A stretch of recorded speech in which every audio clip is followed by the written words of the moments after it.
마태복음 1장 18절에서 25절입니다. 마태복음 1장 18절에서 25절의 말씀 다 같이 한 목소리로 봉독하겠습니다. 다 같이요. 예수 그리스도의 나심은 이러하니라. 그 모친 마리아가 요셉과 정혼하고 동거하기 전에 성령으로 잉태된 것이 나타났더니 그 남편 요셉은 의로운 사람이라 저를 드러내지 아니하고 가만히 끊고자 하여 이 일을 생각할 때에 주의 사자가 현몽하여 가로되 다윗의 자손 요셉아 내 아내 마리아 데려오기를 무서워 말라. 저에게 잉태된 자는 성령으로 된 것이라. 아들을 낳으리니 이름을 예수라 하라. 이는 그가 자기 백성을 저희 죄에서 구원할 자이심이라 하니라. 이 모든 일에 된 것은 주께서 선지자로 하신 말씀을 이루려 하심이니 가라사대 보라 처녀가 잉태하여 아들을 낳을 것이요 그 이름은 임마누엘이라 하리라 하셨으니 이를 번역한즉 하나님이 우리와 함께 계시다 함이라. 요셉이 잠을 깨어 일어나서 주의 사자의 분부대로 행하여 그 아내를 데려왔으나 아들을 낳기까지 동침치 아니하더니 나음의 이름을 예수라 하니라. 아멘. 함께 봉독한 말씀, 우리 성령으로 잉태되신 예수 그리스도, 성령으로 잉태되신 예수 그리스도란 제목 가지고 말씀 증거하겠습니다. 오늘 본문의 말씀을 잘 표현하고 있는 찬송가가 있습니다. 우리 설교 후에 부를 찬송인데 404장 그 크신 하나님의 사랑입니다. 그 1절에 이렇게 되어져 있어요. 그 크신 하나님의 사랑 말로 다 형용 못하네. 저 높고 높은 별을 넘어 이 낮고 낮은 땅 위에 죄범한 영혼 구하려 그 아들 보내사 화목제로 삼으시고 죄 용서하셨네. 하나님 크신 사랑 측량 다 못하며 영원히 변치 않는 사랑 성도여 찬양하세. 아멘. 여러분, 예수님께서 별을 넘고 넘어서 여기 오셨나요? 또 목사님 이상한 질문 하시는군요. 예수님은 별을 넘고 넘어서 이곳에 오신 것이 아닙니다. 정말 까마득하게 보이는 그 수많은 별들을 넘고 넘어 이곳에 오신 것이라기보다는 그것은 우리의 마음의 표현입니다. 하나님께서는 높고 높은 영광의 보좌 거룩하신 분이신데 어떻게 죄가 간영하고 죄가 통치하는 이 어둠 가운데 이 땅 가운데 오실 수가 있겠는가? 하나님 앞에는 그 어떤 장애물도 있을 수 없다라고 하는 그 하나님의 영원하신 사랑에 대한 표현이 이렇게 예수님이 하나님이 별을 넘고 넘어 이 낮고 낮은 땅에 오셨다라고 표현하고 있는 것입니다. 여러분은 그 아이들을 아까 제가 보면서 저도 저런 시절이 있었는데 하는 생각이 들더군요. 아마 많은 분들께서 그 또래부터 예수님을 믿으셨다라고 한다면 그 메시지로 지금까지 살아오셨으리라고 믿습니다. 비록 어린아이들의 그런 잠깐 동안의 퍼포먼스였습니다만은 거기에 무슨 메시지가 있죠? 아까 그 가사 중에 이런 표현이 있었어요. I'm so glad. Why? It's Christmas.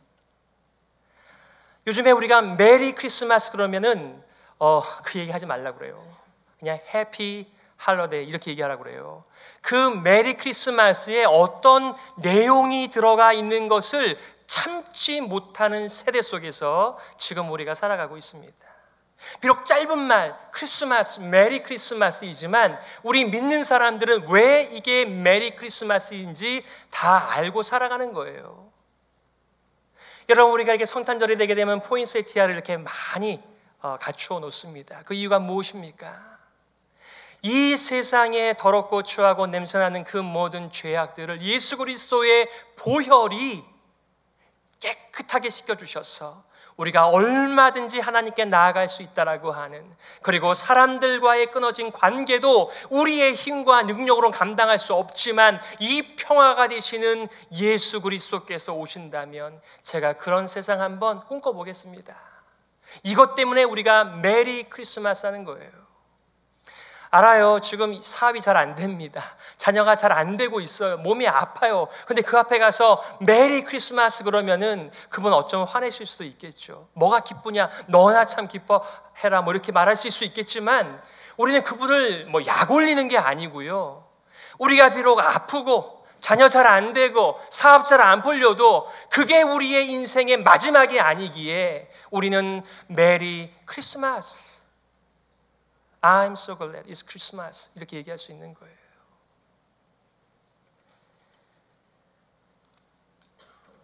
하워드 에딩턴이라고 하는 장로교 목사님께서 쓴 책의 이름이 이런 제목이 있습니다. 크리스마스에 잊혀버린 남자 누굴까요? 요셉 말입니다. 많은 분들이 성탄절을 강조하는 것들이 많이 있는데 그 속에서 상대적으로 요셉이 잘 표현되지 않는 아마 그런 것을 지적하시기 위하여 크리스마스에 잊혀버린 남자 요셉 이야기를 쓰신 것 같아요. 사실 이분 목사님께서요 아들을 한 명 입양을 합니다. 근데 그 아들을 잃어버려요. 그 아들이 플로리다에서 산 것 같은데 한 22살인가 즈음에 폭우가 쏟아지는데 운전을 하다가 하나님의 부르심을 받습니다. 비록 자기가 낳은 아들은 아니었지만 자신의 아들이었습니다. 그래서 그때야 비로소 예수님을 자신의 핏줄이라고는 말할 수 없지만 자기의 아들인 그 예수님에 대한 그 요셉의 심정을 이 목사님께서 헤아리셨던 것 같아요. 그래서 오늘 본문의 메시지는 그 수많은 성탄절의 메시지 속에서 도대체 요셉이라고 하는 분이 맡은 역할이 무엇일까를 초점 맞추면서 우리가 읽어낼 수 있는 하나님의 은혜의 메시지인 줄 믿습니다. 마태복음 1장과 2장은 예수님은 누구신가? 예수님은 어떻게 해서 이곳에 오시게 되었는가? 왜 그분이 우리의 구세주요 주님이 되어주시는가를 여러 가지 각도에서 설명한 메시지입니다.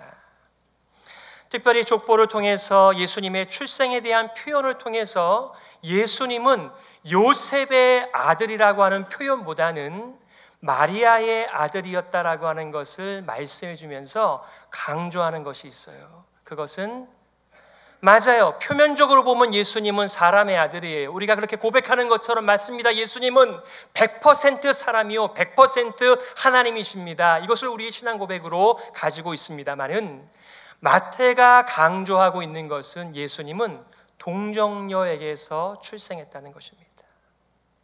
예수님은 요셉의 아들이 아니라 마리아의 아들이었다는 것을 강조하면서 가리키고 있는 그 성탄의 메시지가 뭐죠? 바로 하나님이 이 땅에 오셨다는 메시지입니다.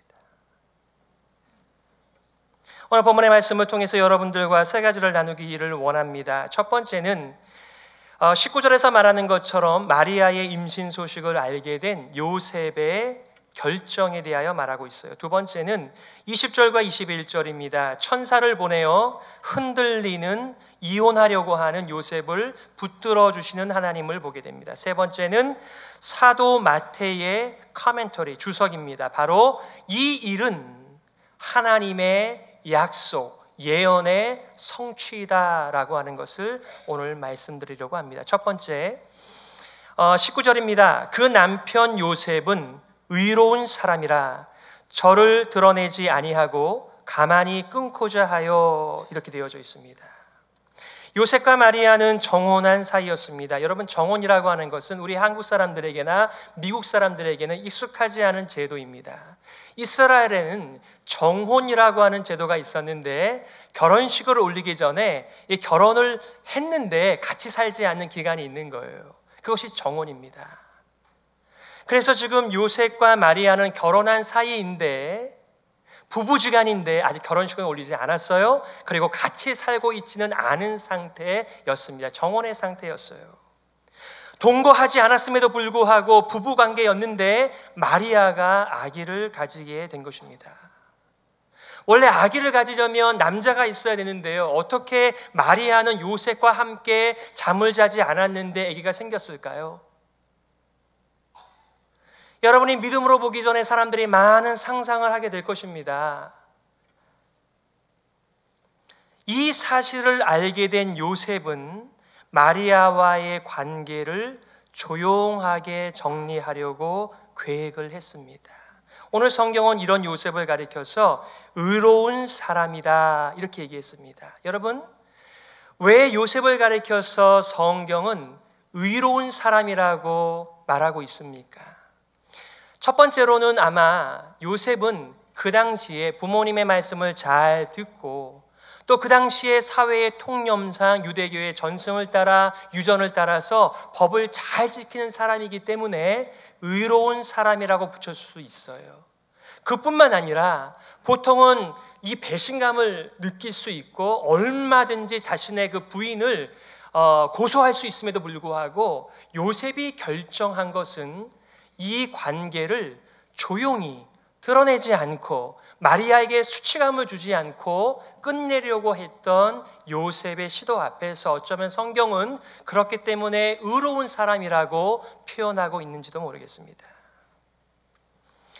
여러분, 여러분의 자녀의 그 첫 번째 그 소식, 여러분의 그 부인께서 여러분에게 임신했어 라고 하는 말을 들었을 때 어떤 마음이셨습니까? 서프라이즈죠? 근데 이 서프라이즈가 진짜 상반된 서프라이즈일 수 있습니다. 아이를 기다리고 있었다라고 한다면 기쁨의 서프라이즈일 텐데 아이를 원치 않는 상황에서 임신을 했다라고 하면 그는 마음이 괴로울 것입니다. 오늘 성경은 요셉이 그랬다라고 말을 하고 있습니다. 여러분, 요셉이 마리아로부터 임신 소식을 듣게 되었을 때 그의 심정이 어떠했다라고 성경은 말합니까? 무서워했다라고 얘기를 합니다. 아니, 자기 아이가 생겼는데 왜 무서워했을까요? 자기 아이가 아닌 것입니다. 여러 가지 생각을 할 수 있겠죠.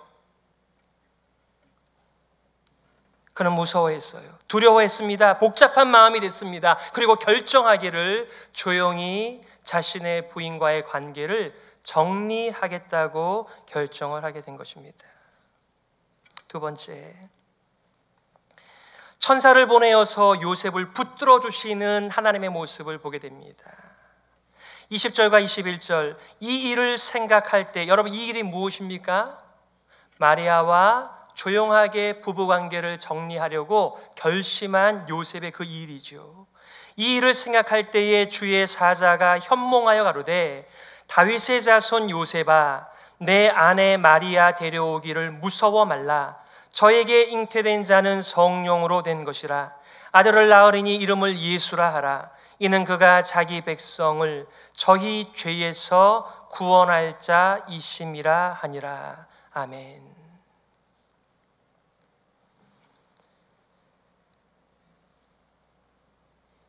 저는 이 본문을 보면서요, 구약의 어떤 한 장면이 스쳐 지나갔습니다.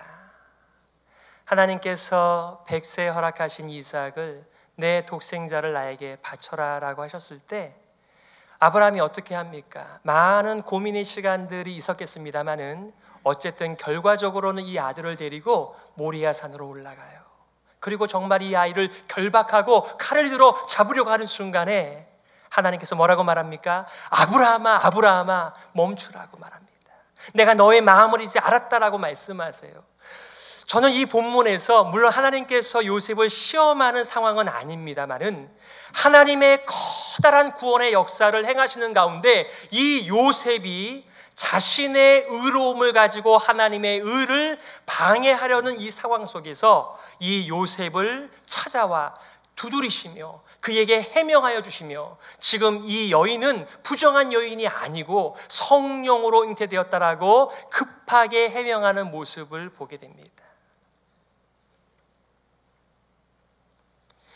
하나님은 그의 사자를 통하여 꿈을 통하여 마리아가 임신한 것은 부정한 것, 가늠한 결과가 아니라고 변명해 주시고 이것은 성령께서 하나님께서 친히 하신 일임을 못 박으셨습니다.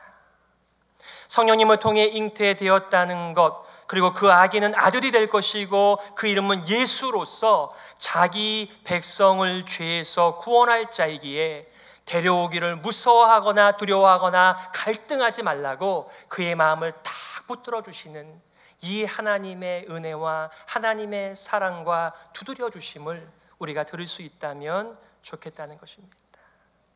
우리는 한편 이런 생각을 할 수 있어요. 여러분, 요셉이 얼마나 의로운 사람입니까? 우리가 목소리가 커질 때는 자신이 있을 때, 자신이 의로울 때, 자신의 동기가 바를 때 큰 소리를 냅니다. 그렇지요? 자신의 마음이 탐탁치 않은데, 불안한데 그렇게 큰 소리 내는 사람 없어요. 그런데 여러분, 요셉은 의로운 사람입니다. 그리고 거기에 의로움만 있었던 것이 아니라 사랑도 있었고 동정도 있었고 인격적인 처신도 가지고 있었던 사람입니다. 여러분, 그럼에도 불구하고 자신이 의롭고 사랑이 있다고 할지라도 자신의 사랑과 자신의 의로움이 때로는 하나님의 커다란 의 속에서는 방해가 될 수도 있고 하나님의 뜻이 아닐 수 있다는 것을 여러분 아세요?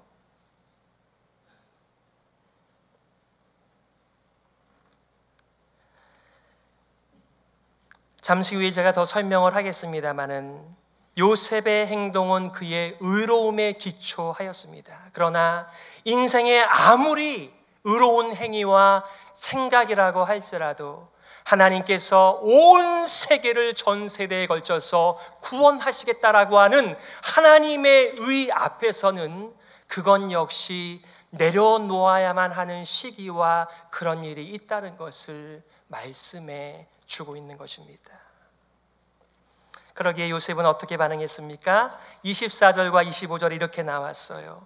요셉이 잠을 깨어 일어나서 주의 사자의 분부대로 행하여 그 아내를 데려왔으나 아들을 낳기까지 동침치 아니하더니 낳음의 이름을 예수라 하니라.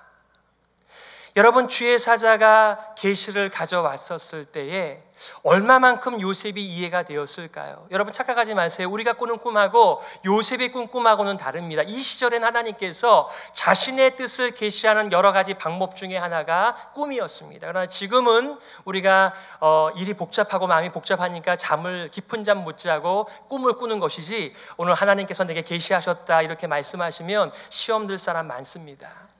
어쨌든 지금 이 마리아를 데려오기를 꺼려하면서 두려움 가운데 있던 요셉을 찾아오신 주의 사자가 이 하나님의 계시를 알려주는 것입니다.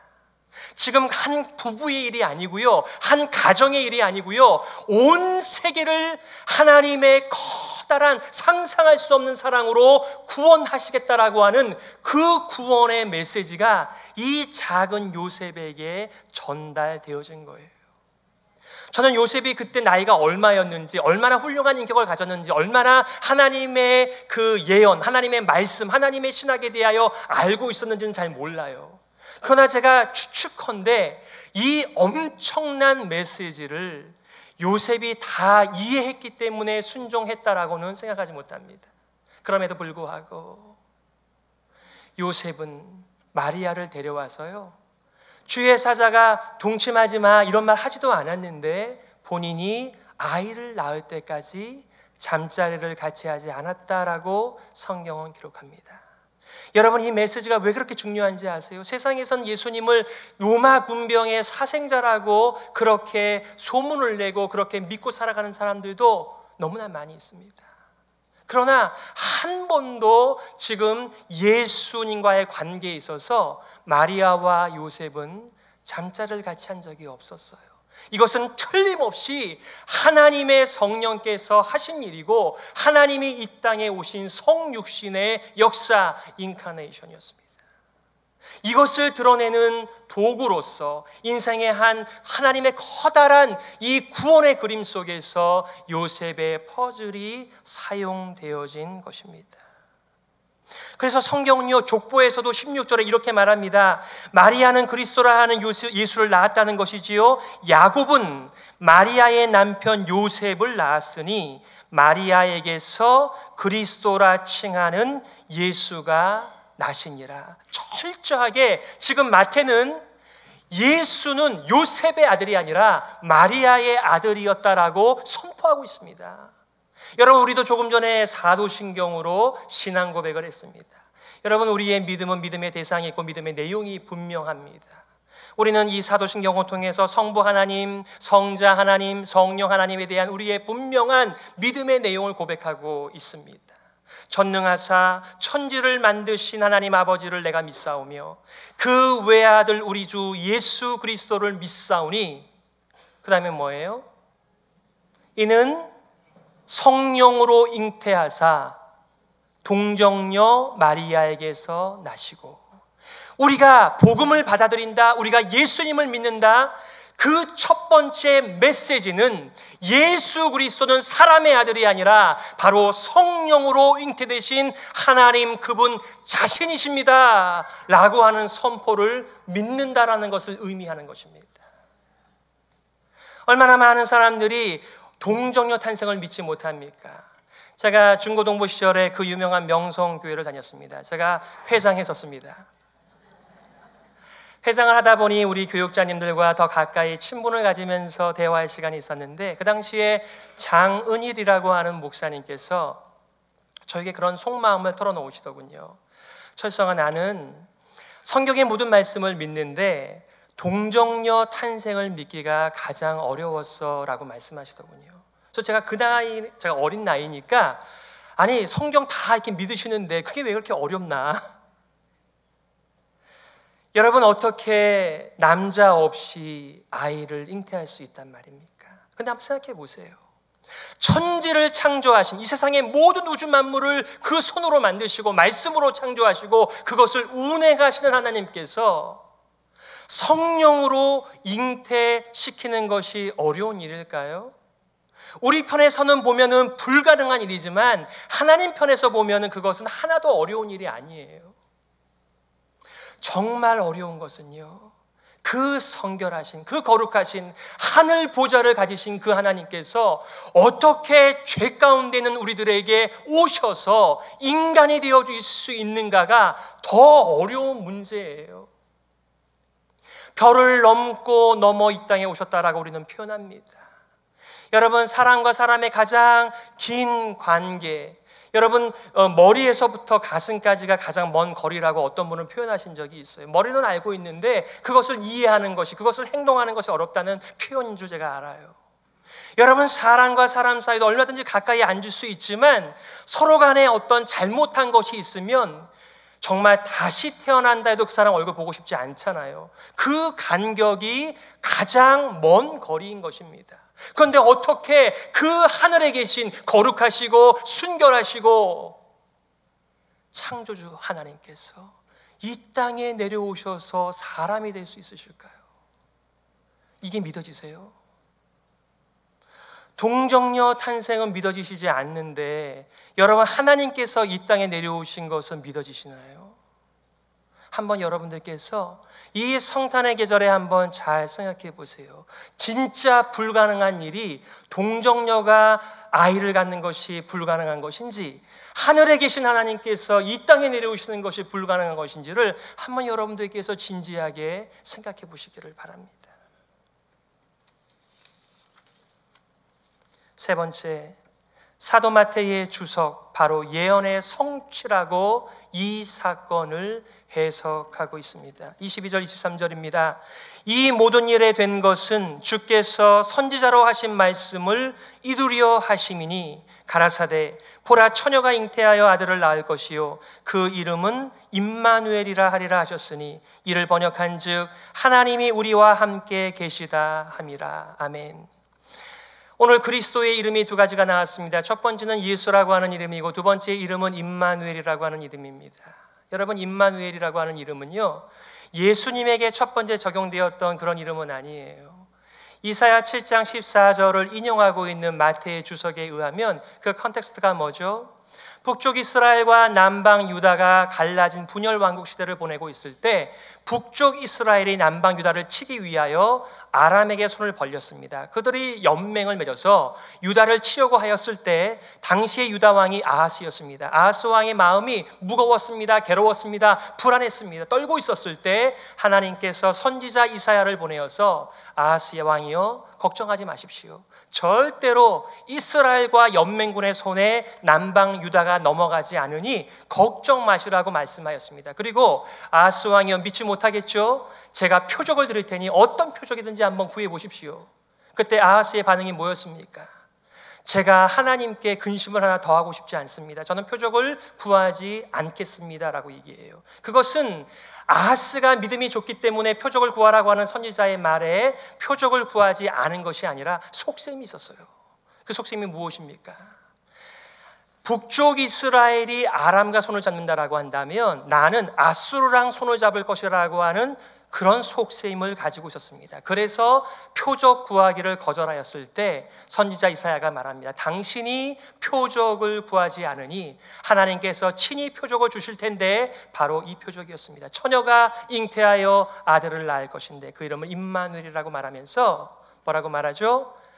거기서 그 아이가 장성하기 전에 북쪽 왕과 그리고 아람 왕이 죽게 되어질 것이라는 이 표적이 나오는 것입니다.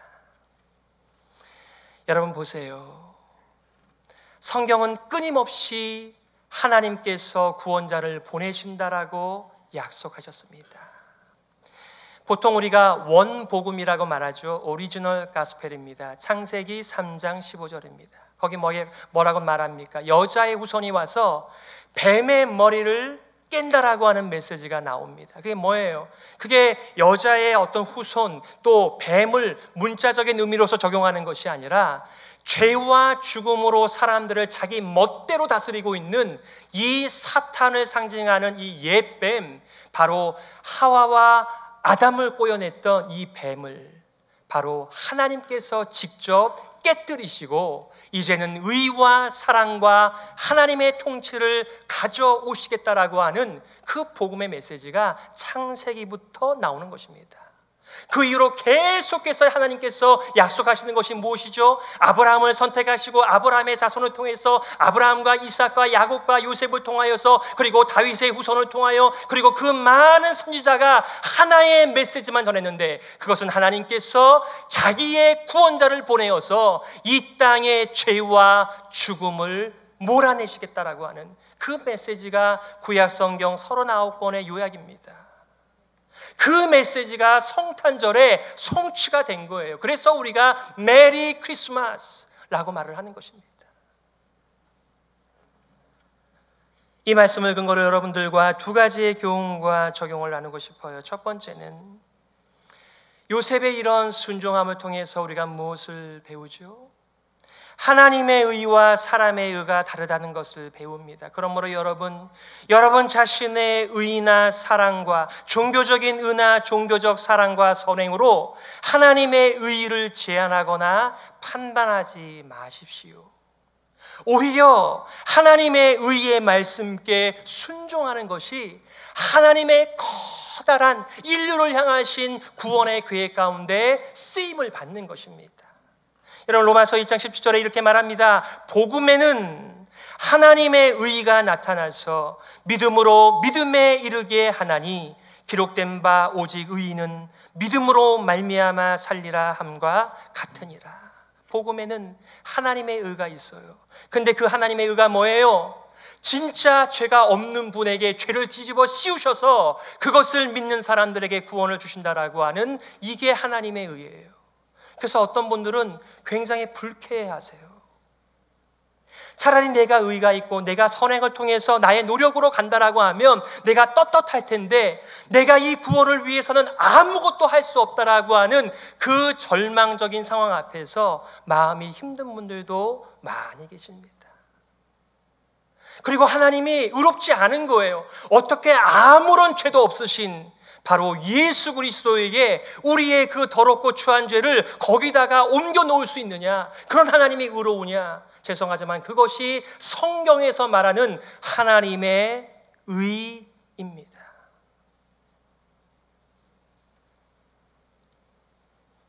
기억하세요. 베드로 말입니다. 환상을 보았습니다. 그가 한 번도 먹어보지 않은 음식들, 동물들이었습니다. 하나님이 먹으라고 그랬습니다. 못 먹겠다고 그랬습니다. 그러면서 하나님께서 그에게 뭐라고 말씀하고 있습니까? 하나님께서 깨끗하게 하신 것을 내가 속되다 하지 말라라고 말을 합니다. 우리의 가진 의와 우리의 가진 사랑으로 우리는 하나님의 의와 사랑을 측량할 수가 없는 거예요. 그래서 여러분 의롭게 살고 계십니까? 계속해서 의롭게 사십시오. 그러나 한 가지는 잊지 마세요. 우리의 가진 의와 우리의 가진 사랑이 늘 통하는 게 아니에요. 때로는 우리의 의와 우리의 사랑조차도 하나님의 의 앞에서는 소용이 없고 내려놓아야 하는 것들이 있다는 것을 알게 될 때 우리가 겸손해지는 것입니다. 두 번째, 하나님은 구원자를 보내십니다. 그 어떤 방해도 받지 않으시고 하나님께서 약속하신 구원자를 보내어 주겠다라고 하는 그 약속을 친히 하나님의 열심으로 이루어 주시는 것을 우리가 보게 되는 것입니다. 예수님은 자기 백성을 죄에서 구원해 주시는 구원자요 그리스도이십니다. 그러므로 여러분, 예수 그리스도를 여러분의 구세주와 주님으로 영접하십시오. 그 유명한 부흥사 조지 위프레드는요, 이런 표현을 쓴 적이 있어요. Almost Christian. 여러분, Almost Christian은 크리스천인가요? 크리스천이 아닌가요? 만약에 여러분의 부인께서 I am almost your wife 이렇게 표현한다면 이게 뭘 의미하는 것일까요? 많은 사람들이 예수님에 대해서 알고 있습니다. 메리 크리스마스도 합니다. 하지만 정말 나의 구세주와 주님이 예수 그리스도라고 하는 것을 인정하지 못한다면 우리는 다른 길을 가고 있는지도 모르겠습니다. 이 성탄의 계절에 왜 하나님께서 인생이 되어 여기까지 오셨는지를 우리가 질문하면서 우리는 정말 의미 있는 메리 크리스마스를 선포하고 바라는 이런 아름다운 일에, 복음을 위한 일에 우리 모든 성도들이 영원토록 쓰임받기를 간절히 축원합니다. 함께 우리 말씀을 놓고 기도하기를 원합니다. 하나님 아버지, 하나님의 의를 이루기 위하여 나의 의를 내려놓게 하여 주시옵소서. 예수 그리스도 우리의 영원한 구원자, 영원한 우리의 주님을 영접하게 하여 주시고 순종하게 하여 주옵소서. 우리 함께 기도하겠습니다. 하나님 아버지, 말씀을 주시니 감사합니다. 성탄절을 주시니 감사합니다. 성령께서 우리 각 사람 교회를 흔들어 깨우시고 진정한 메리 크리스마스가 우리의 인생 가운데 회복되게 하여 주시옵소서.